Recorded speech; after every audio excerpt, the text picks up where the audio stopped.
Welcome to Spine Chilling Chats podcast, where we like to spill the tea.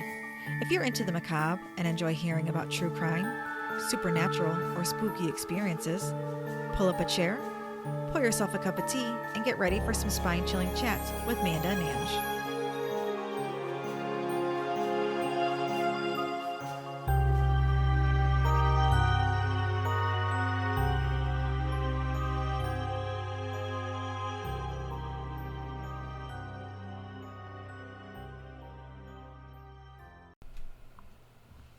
Hi to all the spooks out there. I'm Ange. And I'm Manda. If this is your first time joining us, welcome. Hi. You're in for a chilling time, but hey, at least you're not alone. No, you'll never be alone with us. Never again. If this isn't your first time, welcome back. You're braver than most. Yes. Let's get spooky. Yes, let's get spooky. Keeping with the September birthdays, I have Marybeth Tinning. Was born Marybeth Rowe on September 11th, 1942 in Duanesburg, New York, to Ruth and Alton Lewis Rowe. I couldn't find anything on her early years except for her dad was deployed overseas fighting in World War II and her mom worked. That's it. They both were absent parents and she was passed around between relatives. One of an older relative told her that she was unwanted in an accident. Aww. And then when her brother reached a certain age, she told him, like Marybeth told her brother, quote, "You were the one they wanted, not me." That's heartbreaking. It is. She graduated high school in 1961, and she was just an average student. She worked at different jobs, that didn't require any skills. Finally, she became a nursing assistant at Ellis Hospital in Shendedy, I don't know, New York. It's about 10 miles north of Duanesburg. I don't know where that is either, Schenectady? so it doesn't matter. Look at the name. Schenectady, Schenectady. I don't know. In 1963, she met Joseph Tinning on a blind date. They got married in 1965 and had their first child in 1967. They named her Barbara. In January of 1970, they had Joseph Jr. In October 1971, Marybeth's father died of a heart attack. In 1974, Joseph was admitted to the hospital for barbiturate poisoning, denying later when they found out why he had this issue was because their marriage was in trouble. So he had barbiturate poisoning because they had marital problems? Yeah, but he denied that. Yeah, it says they had some issues, and she put barbiturate pills that she got from a friend with an epileptic daughter, and she put them in his grape juice. Why? Because she's crazy. I don't know. That's just what it is. He had barbiturate poisoning. Then he denied it was because they had marital issues, but his wife is the one that put them in his grape juice. Yeah, I would say that sounds like marital issues. And he decided not to press charges. Oh, it gets wow. Yeah, it gets better because I'm thinking this dude's just as crazy as she is. Jennifer was their third born child in December 26, 1971 at St. Clair's Hospital. She had hemorrhagic meningitis and multiple brain abscesses that developed in the womb. She only lived for a week and died January 3rd, 1972 and never left the hospital. Oh, that's sad. It is sad. 2 weeks later, after Jennifer's death, Marybeth took Joseph Jr. to Ellis Hospital emergency room, claiming that he had a seizure and choked on his vomit. Of course, the doctors found nothing wrong with him, but he stayed in the hospital for several days, and on January 20th, he was released. Oh, is she going to start as Munchausen? Oh, I should have did a trigger warning. This is all about kids. All about kids. She did some mean things to her kids. Okay. Sorry, guys. Before we get too far in. So just so you know. He stayed in the hospital for several days, and on January 20th, he was released. A few hours later, she brought him back, and he was dead on arrival. Yep. They said that he died from cardiac arrest. You know, if you don't want to have children, there are ways to, prevent having children, or there are loads and loads of wonderful couples out there that would Adopt. be more than happy to give your child a loving home. You do not have to resort to killing them. Right. Yep. Amanda will take all the babies. I will take all the babies. I don't want to have any, but I'll take all of them. All of the ones anybody wants to get rid of. I would give you my address, but I don't want creepers coming over. So anyway, March 1st, Marybeth rushed Barbara to the emergency hospital because she had convulsions. The next day, she died after being in a coma for several hours. Her death was ruled as Rye syndrome. What is Rye syndrome? Ryey. I'm not quite sure.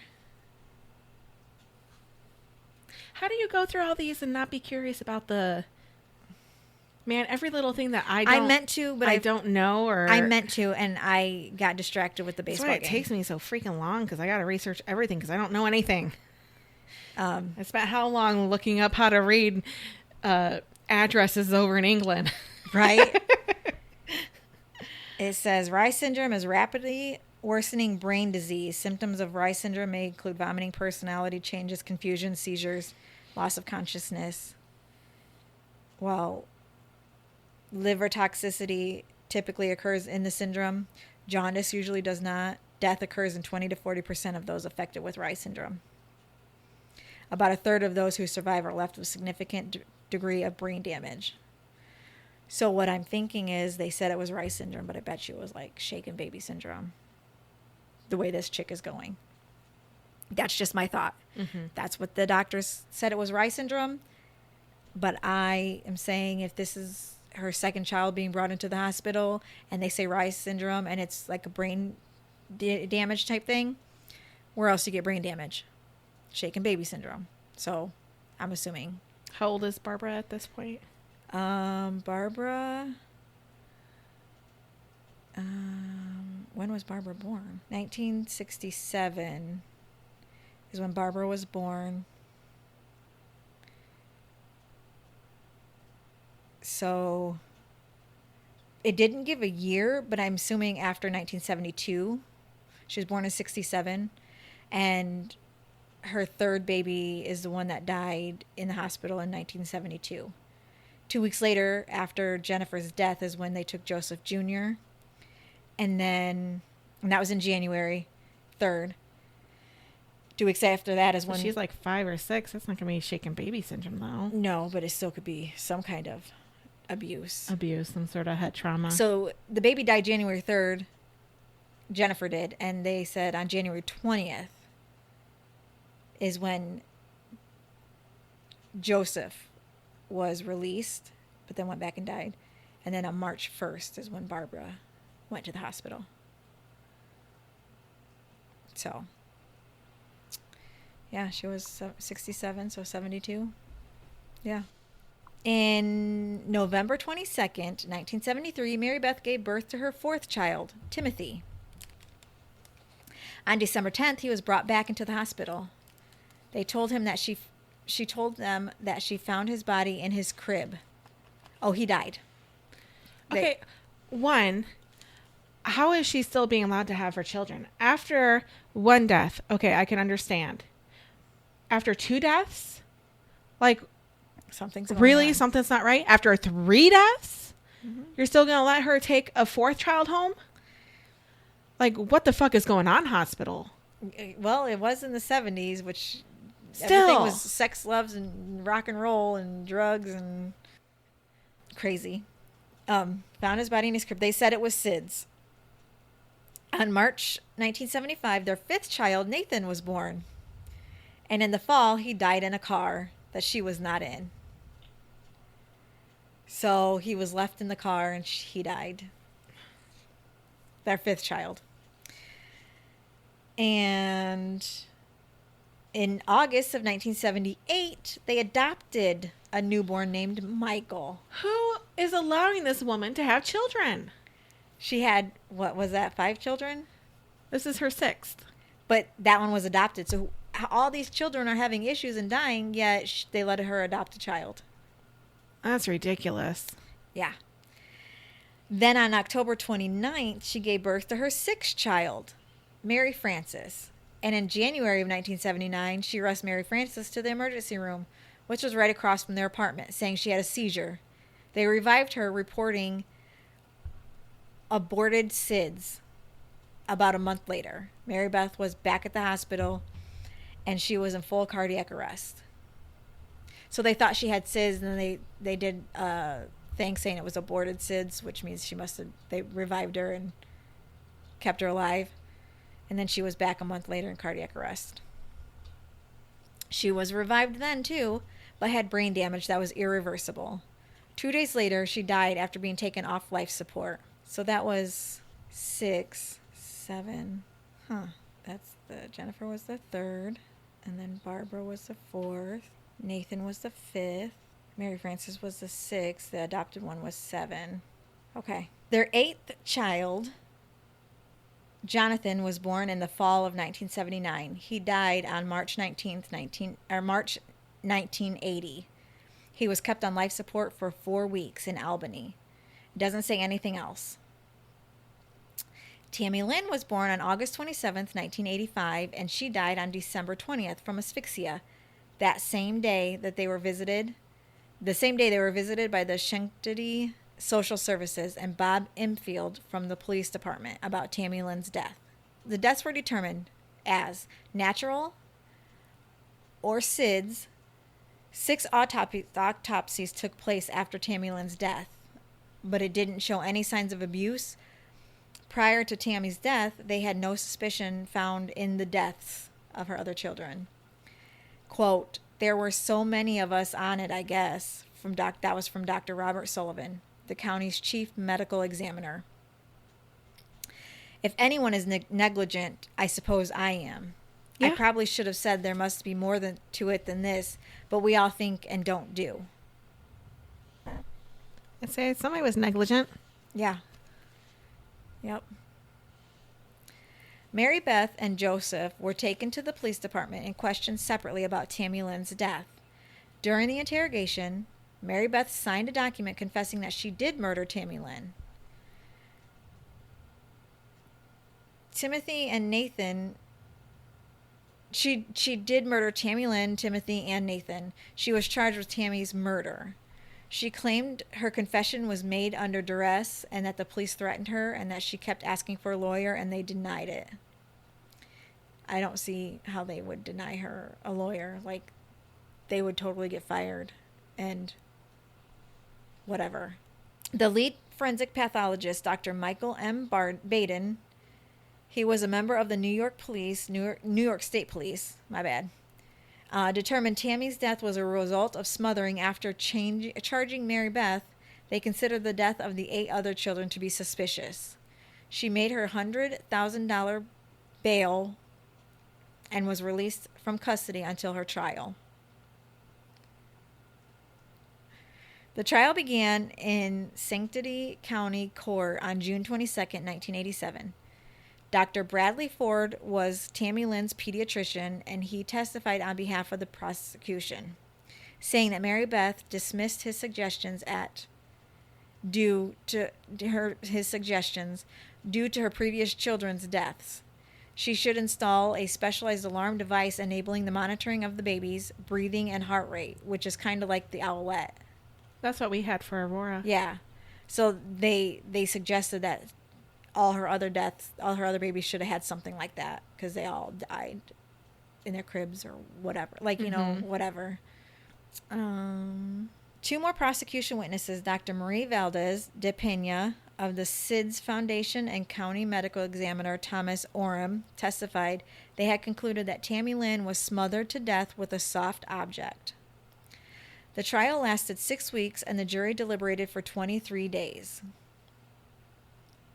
They found Marybeth guilty on 1 count of second-degree murder, and during the deliberation, the jurors were called for a readback of the portions of Joseph's testimony recounting his wife's alleged confessions to the state police.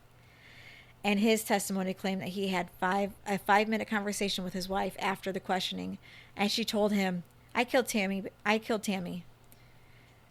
That's what she told her husband in a 5-minute conversation in between, like, the questioning. Marybeth was acquitted by the 7 men and 5 women jury of the court of deliberately causing the advanced death, but was convicted of murder by depraved indifference to human life. So she was convicted? Yeah, not of deliberately causing death, but she was convicted of murder by depraved indifference to human life. I don't understand what the difference is, but okay. Marybeth put her hands over her eyes and sobbed as the verdict was read. Oh, poor her. Right. Poor her. Yep. Like, you fucking admitted it not once, but twice, maybe 3 times, that you killed your daughter. And now you're going to cry because you got convicted of it? She's sad for herself. Joseph, her husband, says, quote, I still think she's innocent. Bullshit. I told you he's just as crazy as she is. Judge Clifford Harrigan vacated Marybeth's $100,000 bail, ordering that she should be held in the county jail until sentencing. Her sentence was 20 years to life in prison. The maximum penalty for this crime, she was held at the Bedford Hills Correctional Facility for Women. She appealed on the grounds that her confession was not voluntary and that her conviction was not supported by sufficient evidence. So, she's trying to say you don't have enough evidence to convict me. Right. Because if it's SIDS, how can you prove I killed him if it's SIDS? I don't know. Her appeal was denied by the New York State Supreme Court Appellate Division in 1988. Marybeth's first attempt of parole was in March 2007. She said, I quote, I have to be honest, and the only thing that I can tell you is that I know that my daughter is dead. I live with it every day. I have no recollection, and I can't believe that I harmed her.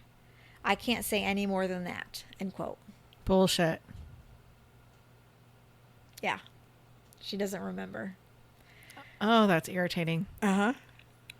So she was denied in January 2009 when she went before the second time. She said, and I quote, I was going through bad times. Yeah. When she killed her daughter. Okay. I know postpartum depression is a real thing. Mm-hmm.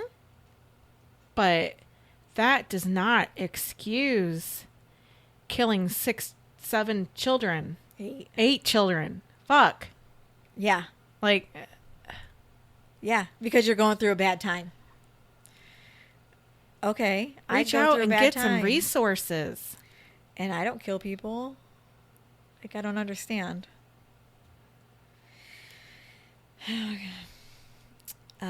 They denied her parole, saying that her remorse was superficial at best. You think? I would say so. Yeah. She became eligible for parole in January 2011. And at that hearing, she said, and I quote, after the deaths of my other children, I just lost it. I became a damaged, worthless piece of person. And when my daughter was young and my state of mind at the time, I just believed that she was going to die. So I just did it.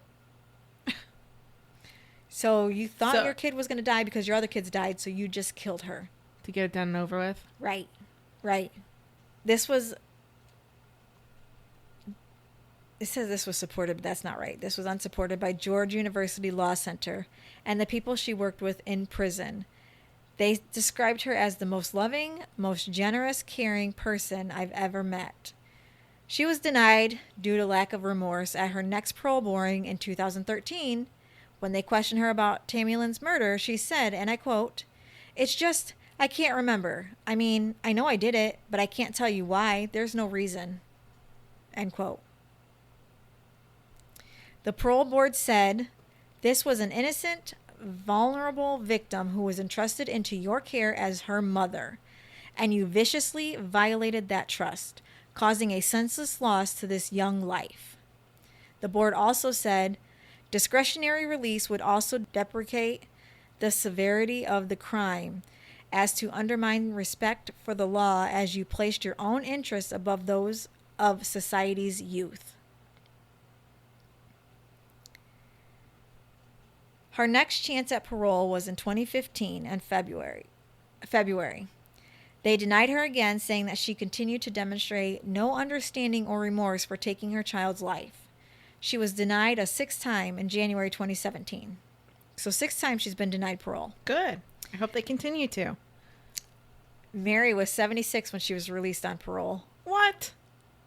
In August 21st, 2018, after serving 31 years. Her husband, Joseph, who had been very supportive of her this whole time, was present for her release. As part of her release, she had to remain under supervision for the rest of her life by the Department of Corrections. The spokesman stated Marybeth lives in Sangamon County and has a curfew and must attend domestic violence counseling.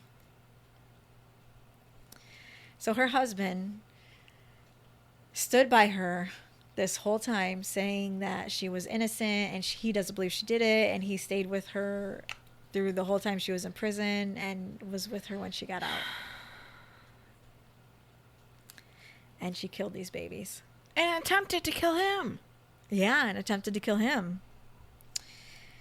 She was convicted in New York State of the murder of her 9th child, 4-month-old daughter Tammy Lynn, December 20th, 1985.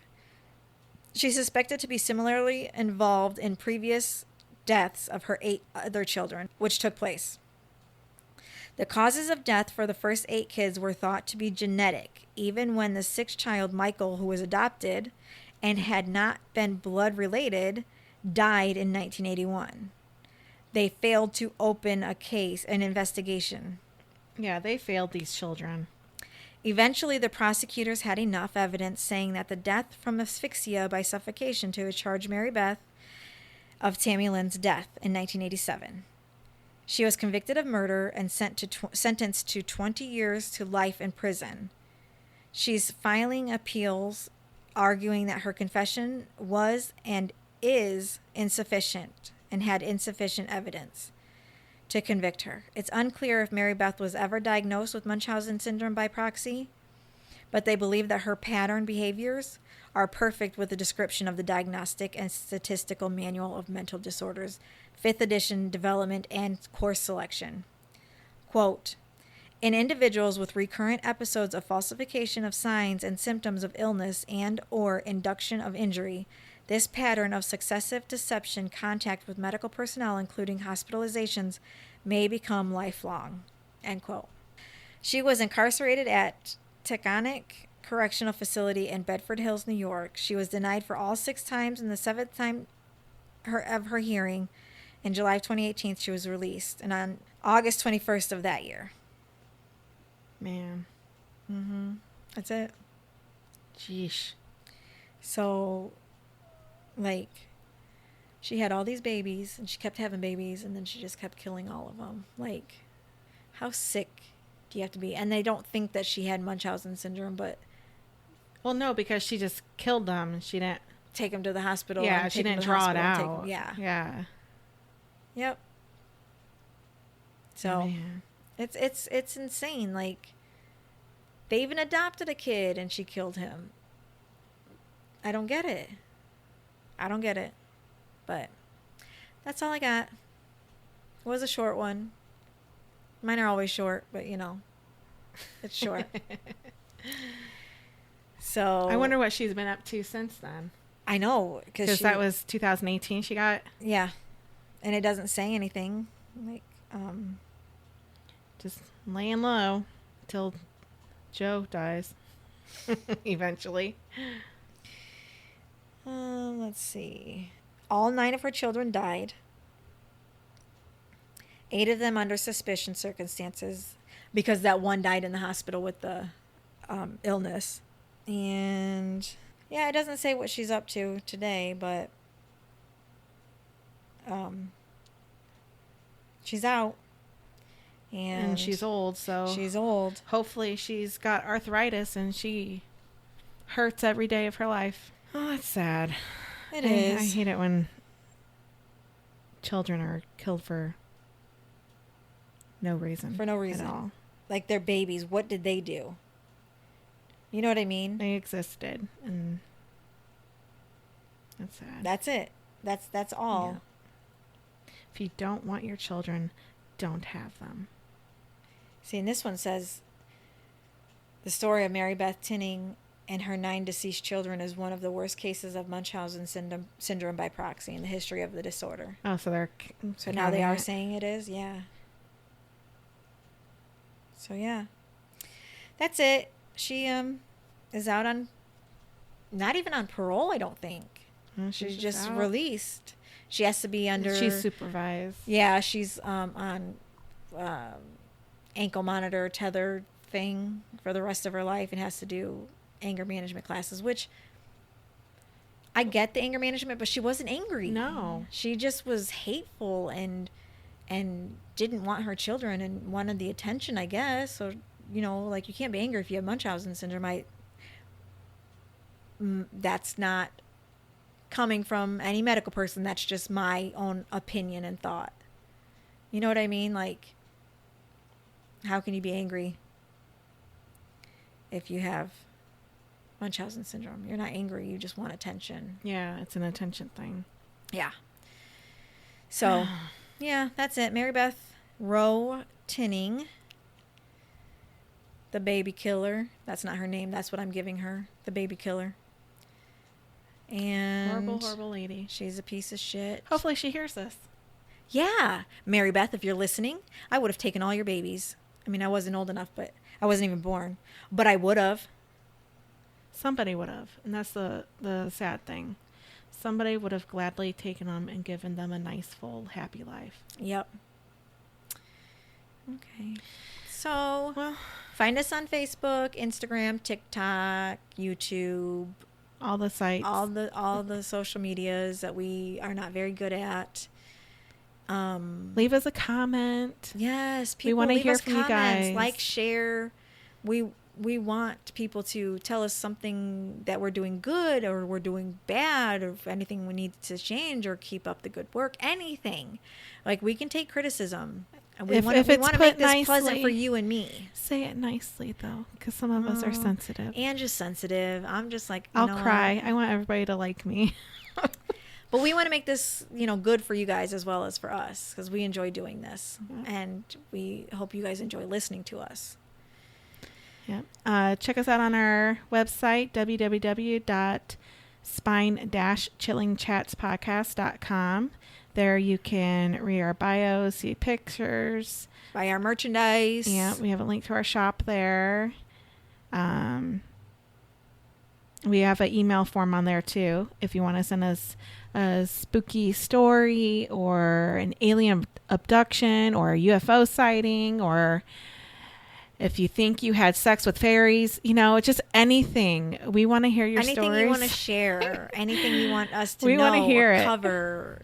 Any serial killers or just normal rotten killers, that you want us to cover. Just we will omit your name if you don't want us to say it. We'll keep it if you do. We can change it.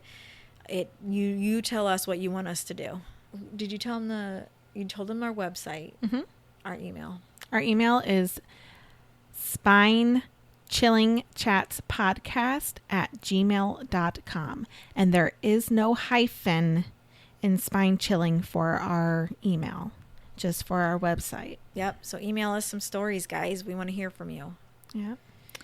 Well, with that, we hope you come back. We hope you keep listening. Yes. And we hope you keep it spooky. Bye, guys. Bye. Thanks for joining us on Spine Chilling Chats, your go-to podcast for all things murder, paranormal, and macabre. Keep sipping that spooky tea and diving into the darkness with us.